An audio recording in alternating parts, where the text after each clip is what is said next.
Professor, muito bom dia, prazer. bem? Obrigado. Primeira vez uma entrevista exclusiva para um veículo baiano, muito obrigado, né, primeiramente.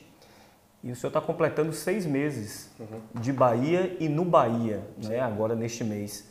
Queria que o senhor fizesse um balanço dos altos e baixos, dos pontos positivos, dos pontos negativos em relação ao clube e também à cidade de Salvador. Ora bem, primeiro obrigado pelo convite. Em relação à cidade de Salvador, praticamente do que eu conheço, só pontos altos. Tirando o calor, que agora baixou, que até interfere no trabalho. Só pontos altos. A beleza, a paisagística, a cultura, o carinho das pessoas, a gastronomia. Até agora, de facto, extraordinário. O trânsito um bocadinho difícil, depende das horas. E depois uma das coisas mais importantes na minha vida, que é o mar. E o mar, eu em Portugal vivo ao pé do mar, tenho uma relação com o mar muito próxima. E nas minhas 2 últimas experiências profissionais, em Quito e em León, não tinha mar. E esse afastamento de quase 2 anos do mar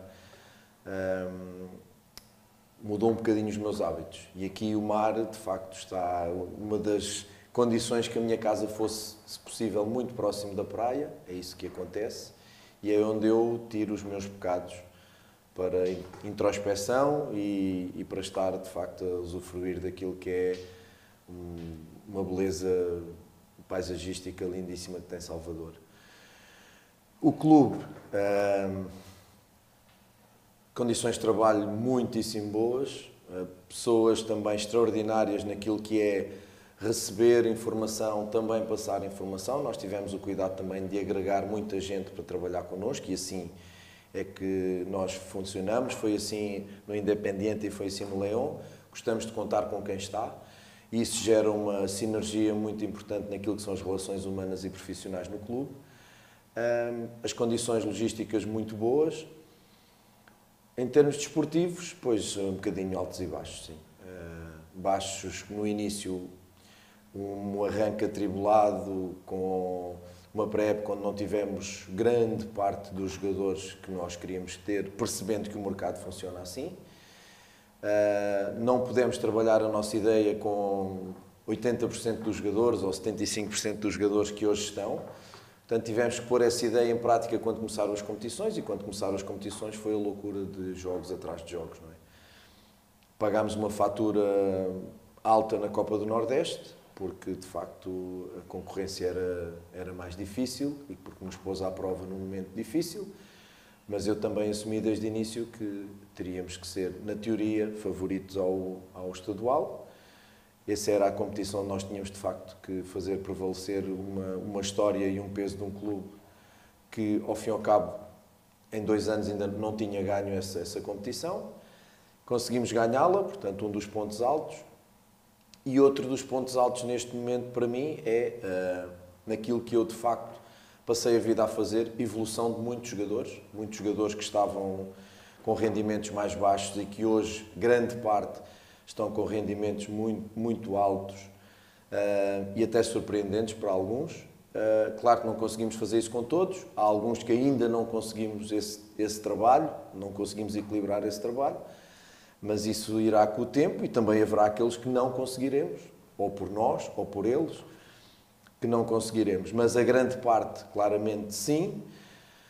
A forma como a equipa tem jogado no Brasileirão, lembro de muitos comentários que diziam que nós nem sequer íamos competir, mas também é verdade que se eu puder dividir o Brasileirão, divido em 2, o qualitativo e o quantitativo, sabendo que o quantitativo é aquele que interessa, porque é quando somos pontos. E para mim, na minha ótica, eu acho que para aquilo que nós jogámos e para aquilo que nós fizemos, poderíamos ter tido mais pontos. Portanto, esse processo e esse caminho qualitativo, que é aquele que a mim me interessa enquanto treinador para analisar o estádio em que está a equipa, deixa-me antever que o crescimento é bonito, que o que aí vem é bonito também. Agarro mais formas, percebendo que, obviamente, nós temos que somar pontos e temos que virar essa chave para começar a somar pontos. Aproveitando que o senhor falou do Brasileirão, olhando para a tabela, a gente vê o Bahia numa sequência não boa, né? Completa hoje um mês sem vencer, está um ponto acima da zona do rebaixamento. Dá para esperar mais? É isso que o senhor espera? Uma reação do time? Esperar mais dessa equipe no Campeonato Brasileiro? Ou tem também aquele outro lado da filosofia do City, como o próprio Ferran Soriano falou, que a meta para esse ano é se manter na primeira divisão. Então, esse é o Campeonato do Bahia? Lutar ali nessa segunda metade da tabela, ou dá para esperar mais do time? O problema disto é quando há pessoas que geram expectativas que são irreais. E quando essas expectativas não se confirmam porque são irreais ou são difíceis de atingir, alguém tem que pagar essa fatura. E paga o treinador, e paga o diretor desportivo, e paga os jogadores. Nunca paga quem gera essa expectativa. E as pessoas geram expectativas. Eu ouvi muita coisa, já disse isto várias vezes, na rua abordaram-me a pedir o título. E eu perguntei se o Palmeiras e o Flamengo, por exemplo, iam desistir do campeonato. Quer dizer, há uma falta de noção da realidade muito grande. E eu essa falta de noção não tenho. As pessoas consideram desculpa, consideram aquilo que quiserem considerar. Eu foco no meu trabalho e o meu trabalho é exatamente avaliar o contexto onde estou inserido. Um dos campeonatos mais difíceis do mundo e mais complexos, não só pelos adversários, pela logística, pelo calendário, pela qualidade dos jogadores e dos treinadores. Portanto, e não sou eu que considero. A Europa consideram, por tudo isto, um dos campeonatos mais difíceis do mundo e um clube que acaba de subir de divisão. Só isto. Que tem uma história lindíssima. Eu há dias disse isto numa coletiva e mais uma vez fui maliciosamente mal interpretado. Eu só me limitei a confirmar uma realidade. A realidade foi que o Bahia subiu de divisão. Era de Série B. Não é uma equipa nem um clube de Série B. Subiu há uns meses atrás. E, portanto, para além de ter subido, tem 20 jogadores novos. 20. Eu não me lembro na história do Bahia se alguma vez um elenco teve 20 jogadores novos de uma vez. Não sei se teve. Isto para as pessoas soar desculpa. Para mim soa-me a trabalho. Eu tenho que trabalhar com 20 jogadores novos que chegaram em momentos diferentes. Portanto, esta competitividade que nós apresentamos, toda a gente dizia que não íamos apresentar, a mim diz-me que nós vamos melhorar. Quando eu digo aquele termo de menos a mais, é que vamos crescer. Começámos num estádio um bocadinho mais baixo, mas vamos crescendo em termos de exibições, que essas para mim têm que continuar a entregar, ser competitivos. Repito, tirando o jogo com o Santos para o campeonato e a primeira parte do Goiás, nós não fomos inferiores a nenhum adversário. E jogámos com o Flamengo, e jogámos com o Botafogo, e jogámos com Fortaleza fora. Não fomos inferiores a nenhum. Nenhum adversário nos atropelou. Fomos competitivos. O que está a faltar são, de facto, os detalhes da eficácia da finalização e os detalhes, muitas das vezes, na parte defensiva. Porque se você for analisar os números, nós éramos, ao final desta jornada, nós somos a quinta equipa que menos finalizações permite. Quinta equipa. E a sexta que mais finaliza. Logo, em termos, isto são dados coletivos. Estes dados coletivos deveriam projetar-nos para uma classificação melhor. E porquê é que ela não é melhor? Porque, de facto, em questões de detalhe, a eficácia não tem sido tão boa nesse número de finalizações que geramos e nas poucas finalizações que deixamos que façam no nosso golo, temos concedido alguns golos de bola parada, um golo que passa entre a barreira, enfim, detalhes. E eu vou pelos detalhes. Portanto, não tenho dúvidas nenhumas que o Bahia vai crescer e vai crescer muito. Mas também não tenho dúvidas que é um ano para mantermos, para lutarmos pela manutenção. Não consigo ser irrealista a esse ponto. A não ser que agora em julho haja uma intervenção em termos qualitativos de jogadores que nos projetem para outros patamares. Neste momento, o Ferran foi claro, nós somos todos claros e todos conscientes. Se as pessoas esperam outra coisa e ela não acontece, o erro está nas expectativas e não naquilo que as pessoas têm entregue para a opinião pública. O senhor acabou de falar da próxima janela de transferência que a gente se abre agora em julho, né? Vai até agosto. Como é que, na visão do senhor, o Bahia tem que se posicionar no mercado? Apenas reposições, você tem alguns jogadores machucados, está vivendo um momento de muitas lesões, alguns devem ficar um bom tempo fora. Como é que vai se posicionar ou se de fato o time precisa de reforços? Qual é a opinião? Pontuais. Porque já contratámos 20. Pontuais. E nestas 20 contratações, no Bahia, no Benfica, no Flamengo, no Bayern de Munique, no Barcelona, vai sempre haver contratações que falham e contratações que acertas. Falham por adaptação do jogador, por erro do scouting, por adaptação ao clube, ao campeonato, que seja, ao treinador. Vai sempre haver falhas. Agora, nós contratamos muito jogador, estamos a construir uma equipa, continuo a dizer, estamos a construir uma equipa. Eu olho para os exemplos de dentro. Quanto tempo levou o Abel a construir uma equipa, quanto tempo levou o Luís Castro a construir uma equipa, com os mesmos jogadores. É que saíram muito poucos ou quase nenhuns. No caso do Abel saíram 2, o Scarpa e o Danilo, creio. Portanto, manter esta estabilidade é muito importante, este corpo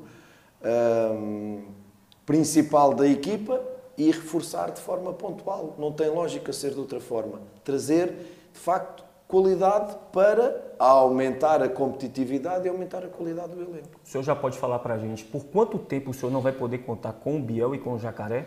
Ainda não, mas vai ser algum. Vai ser algum. Vai ser algum. Vão ser alguns meses, de certeza. Alguns meses? Alguns meses. Os dois? Os dois. Muscular? Muscular.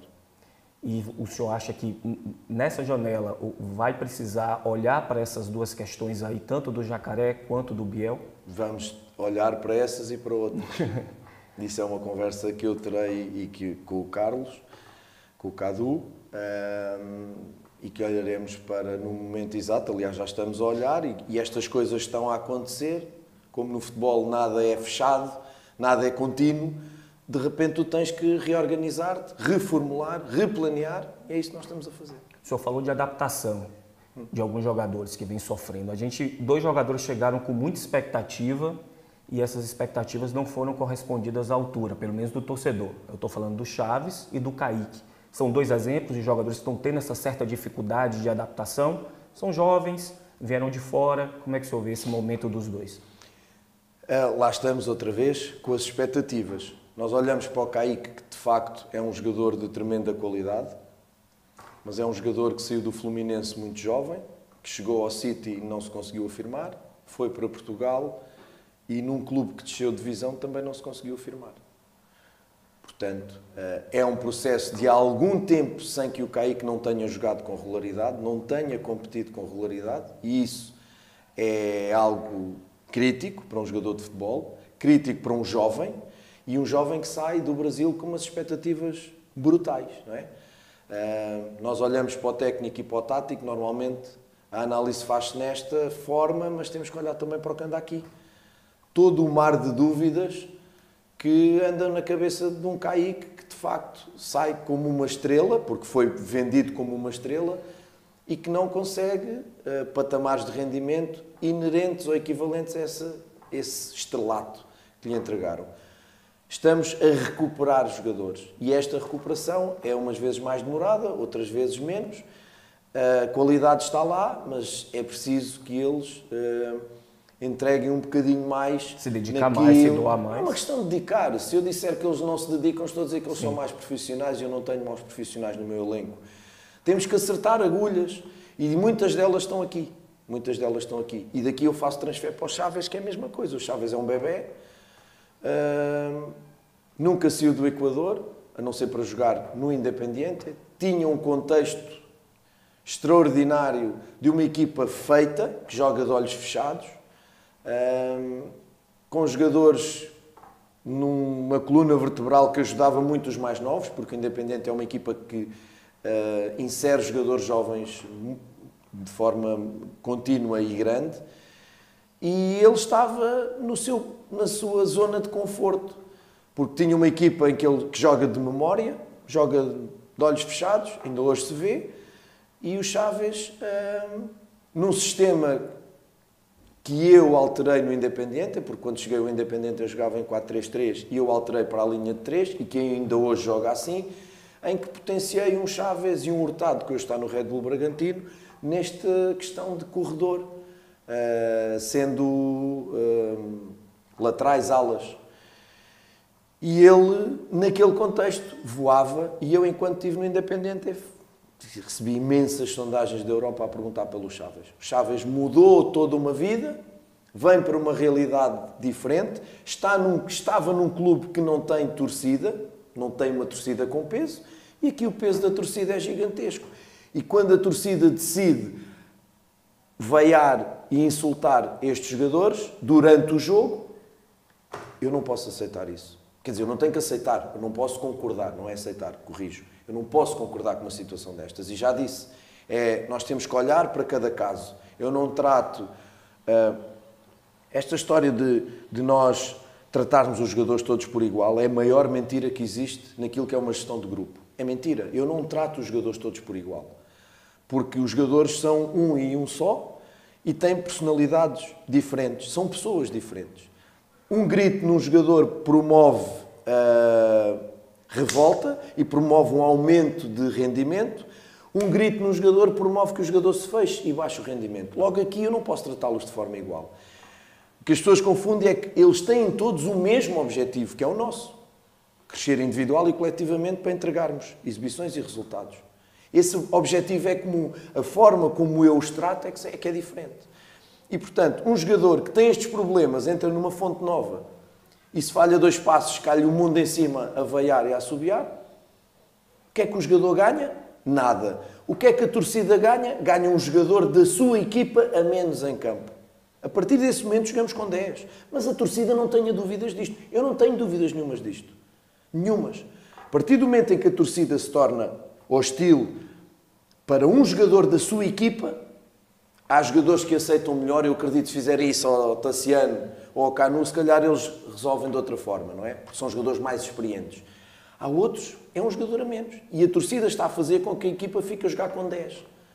Por isso a minha insistência em que querem insultar, querem vaiar, eu, Renato Paiva, para cima de mim, durante o jogo, deixem a equipa jogar. Acarinhem, apoiem, como eles sabem tão bem fazer. Das melhores torcidas do Brasil, neste aspecto.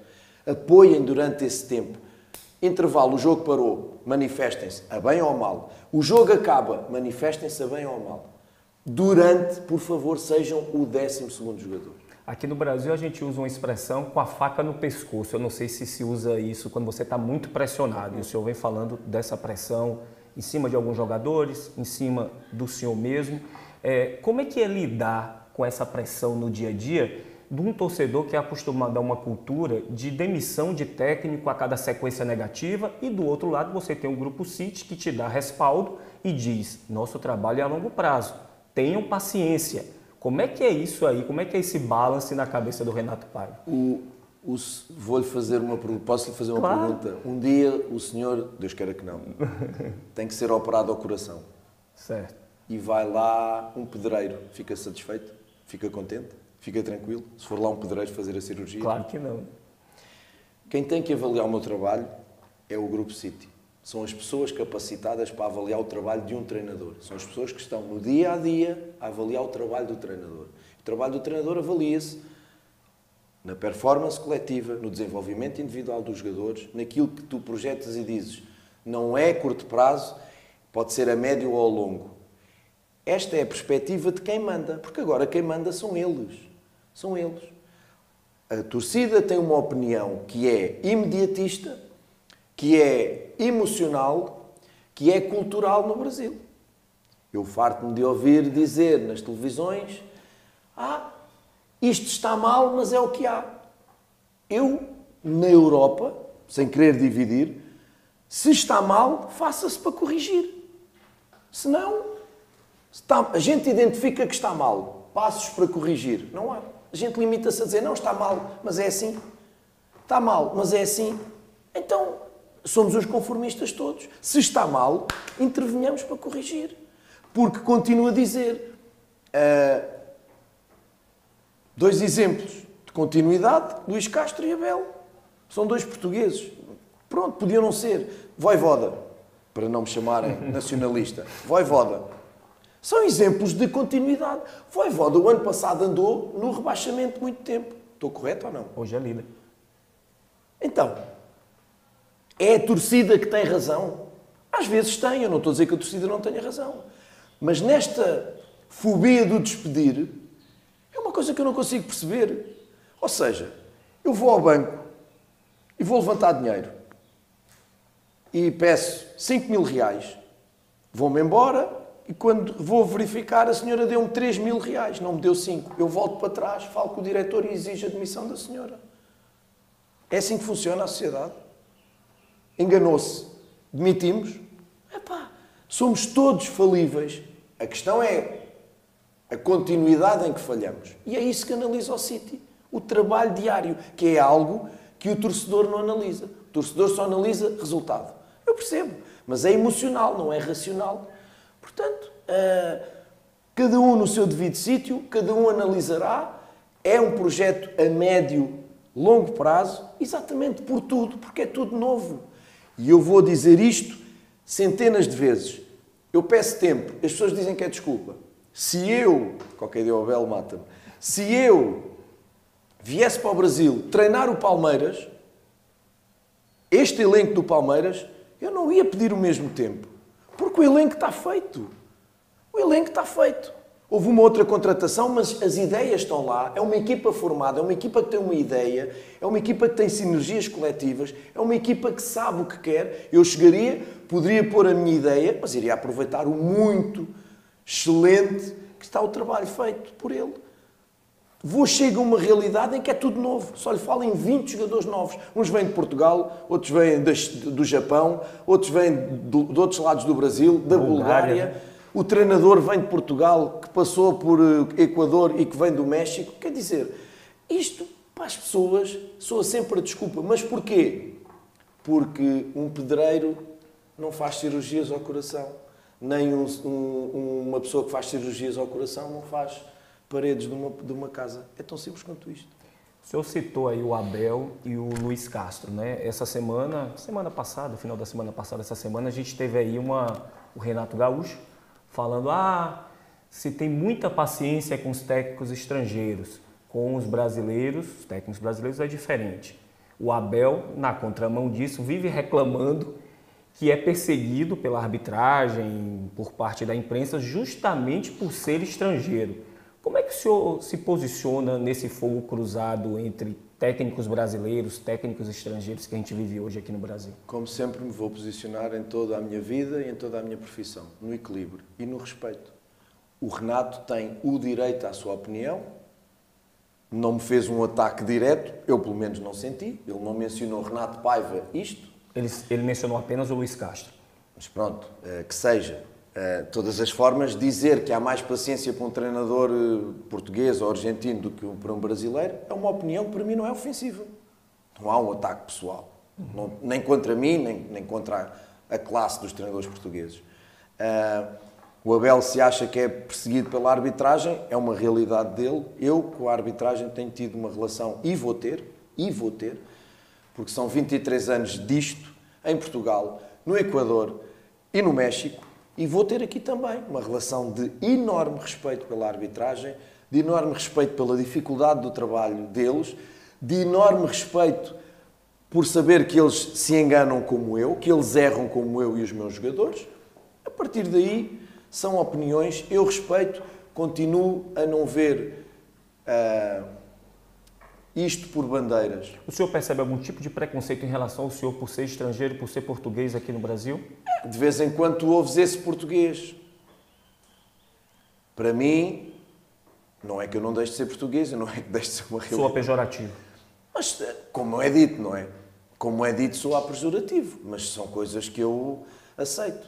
Eu não vou tratar ninguém por esse brasileiro ou esse espanhol, mas isso sou eu. Eu não tenho que moldar o mundo à minha imagem. Eu tenho uma educação que os meus pais me deram, tenho princípios e valores, e não vou dizer nunca esse português, esse brasileiro, esse espanhol. Não digo, porque isso para mim cai-me mal. Cai-me mal. São pessoas do mundo. Senão vamos entrar no racismo, na xenofobia. Esta história do Vini Júnior foi absolutamente vergonhosa a todos os níveis. E foi em Espanha. Mas acho que tem que ter uma repercussão enormíssima em todo o mundo. Não é? Mas, e o racismo é das coisas mais nojentas que pode haver, porque estamos a diferenciar cores, não é? Neste caso. Aqui falamos de nacionalidades, mas eu acho que devia haver também campanhas para o respeito. Hoje insulta-se com muita facilidade. Eu não tenho que estar num campo de futebol a trabalhar e a chamarem-me filho disto, filho daquilo, porque estão a insultar pessoalmente. Não é? E eu acho que isso também deveria haver campanhas para sensibilizar essa situação. Exatamente porque eu quando vou ao banco e a senhora se engana, eu não a insulto. Se você se enganar a fazer uma pergunta, eu não o insulto. Não tenho esse direito. Protestem, mas o insultar, acho que devia haver campanhas também para sensibilizar isso. Eu agarro-me à entrevista que o Xavi Hernández deu, que o futebol é o único mundo onde os profissionais são insultados. Onde as pessoas sentem o direito de insultar treinadores ou jogadores ou diretores, só porque são do futebol. Mas se vão depois a outros quadrantes da área social, não o fazem. Eu acho que é o equilíbrio e, portanto, cada um tem direito à sua opinião. Eu tenho um respeito máximo enorme por todos os profissionais que atuam no Brasil e em outros lados. O Renato é um jogador, ou foi um jogador com uma carreira notável, é um treinador com uma carreira notável, com títulos. Hoje está a fazer uma campanha fantástica no Grêmio. Tenho um enorme respeito pela pessoa, enorme respeito pelo treinador, como tenho com todos. E, portanto, são opiniões e eu aí respeitarei sempre as opiniões. Para a gente encerrar. Copa do Brasil, temos agora o adversário nas quartas de final, o Grêmio de Renato Gaúcho. O senhor já eliminou o Grêmio na pré-Libertadores 2021, né? Verdade. Como técnico do Del Valle. Existe uma expectativa enorme em relação a esse confronto. Primeiro, que o Bahia nunca superou o Grêmio na Copa do Brasil, já foram 4 duelos, o Bahia nunca superou e nunca chegou à semifinal da competição, né? Sempre tem essa barreira das quartas de final por 7 vezes já. Qual é a expectativa, o que é que o senhor achou do sorteio e o que esperar do Bahia nesse duelo com o Tricolor Gaúcho? Quando chegámos ao Del Valle, no Equador, no nosso primeiro ano, o Independiente nunca tinha sido campeão nacional. E no nosso primeiro ano fomos campeões nacionais. As barreiras existem para se bater. Isso que seja uma motivação e um fator motivacional para os nossos jogadores, que seja essa barreira, porque nós vivemos de quebrar barreiras, nós vivemos de querer ser melhores todos os dias e, de facto, se nós eliminarmos o Grêmio, vamos atingir algo que nunca atingimos, seremos melhores. O eu ter eliminado entre aspas, mas ter jogado com o Renato, contra o Renato, com o Renato, não é contra, Grêmio Independiente e de facto nós ganhámos 2-1 em Assunción, até jogámos o jogo em casa neutra e depois fomos jogar, teve essa peripécia que eu fiquei muito zangado com a Conmebol nessa altura, porque por causa do Covid nos obrigaram a jogar no Paraguai, em campo neutro e depois tivemos que jogar a Porto Alegre, à casa do Grêmio, na segunda volta. Mas de facto ganhámos esse jogo 2-1, outros tempos, outras equipas, outras realidades. Aconteceu, é um facto, não significa que agora tenha que acontecer. Agora temos outras equipas, o Renato volta a estar no Grêmio, mas com um elenco diferente, eu estou num clube e numa equipa diferente. Eu acho que está em aberto, eles estão a fazer um campeonato extraordinário, mas eu acho que está em aberto, nós estamos invictos ainda nesta prova. Eu acho que é importante isso também. Melhor campanha. É referente também a isso. As pessoas gostam tanto de falar do negativo, as pessoas gostam de falar que sofremos muitos golos de bola parada, mas já fizemos 3, mas ninguém fala. Só fala dos golos que sofremos. Ninguém valorizou os golos de bola parada. Ninguém valorizou o gol no Bragantino de bola parada. É uma tendência agora, aproveitando, Rafa, me desculpe, mas só aproveitando que o senhor deu o gancho. A gente tem visto, pelo menos aos olhos da gente, um certo cuidado defensivo de um certo momento para cá no time do Bahia. A gente percebeu, manteve o esquema com 3 zagueiros, jogando com 2 volantes e até com 3 volantes, se a gente considerar que o Tassiano tem um pouco essa versatilidade. Sim. É uma tendência daqui para frente ver o time com maiores cuidados defensivos, até porque vem tomando menos gols assim, ou é adversário por adversário, jogo a jogo, como é que o senhor vê? É isso mesmo. Respondeu. Eu já respondi? É adversário a adversário, jogo a jogo, contexto a contexto, momento a momento, realidade a realidade, elenco, porque agora de repente estamos sem um monte de jogadores, isso também pode definir. Nós estamos a trabalhar os 2 sistemas e, portanto, eu quero ter a equipa preparada para 2 sistemas, ainda só a tenho para um. O 4-3-3 ainda não sinto preparada a equipa para isso, há de estar. mas quero que seja uma equipa que tenha duas caras, que possa mudar esse sistema durante o jogo, mas enquanto não tiver os dois sistemas bem estabilizados, não vou fazer este tipo de opção. Para já mantenho este, porque é aquilo que me dá essa mais estabilidade, mas vai depender muito disso. Muito obrigado. Se quiser deixar uma mensagem para o torcedor do Bahia, às vezes a gente vê assim umas farpas, uma relação, mas sinta-se à vontade. Não.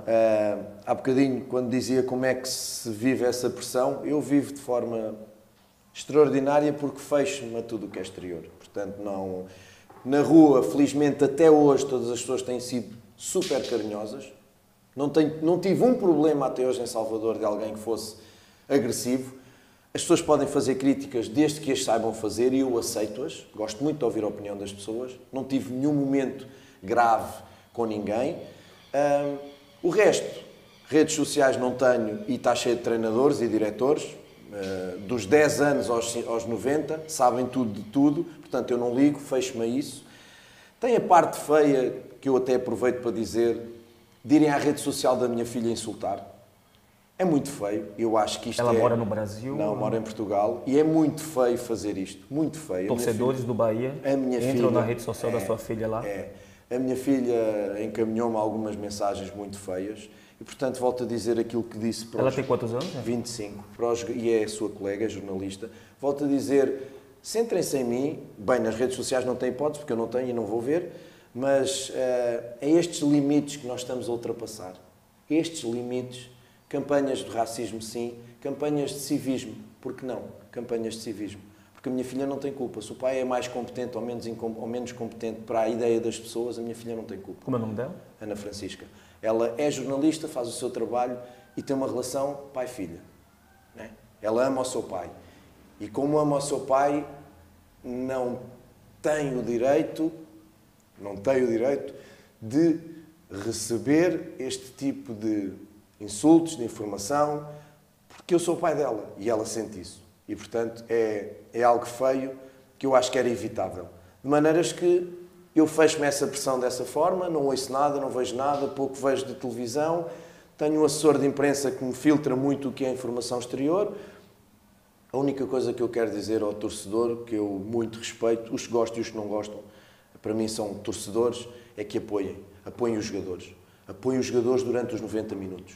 Enquanto os jogadores correm, enquanto os jogadores lutam, enquanto os jogadores trabalham, eles estejam com eles. Sejam a 12ª força do Bahia durante o jogo. Apoiem-nos até à inconsistência. Porque este clube também é conhecido por ganhar nos últimos minutos. E isso também é muito deles. E os jogadores precisam disso. Desse alento até o minuto 98, 99, minuto 100 que seja. Depois, quando o jogo parar, são livres e têm o direito à sua opinião. Até lá, apoiem os jogadores.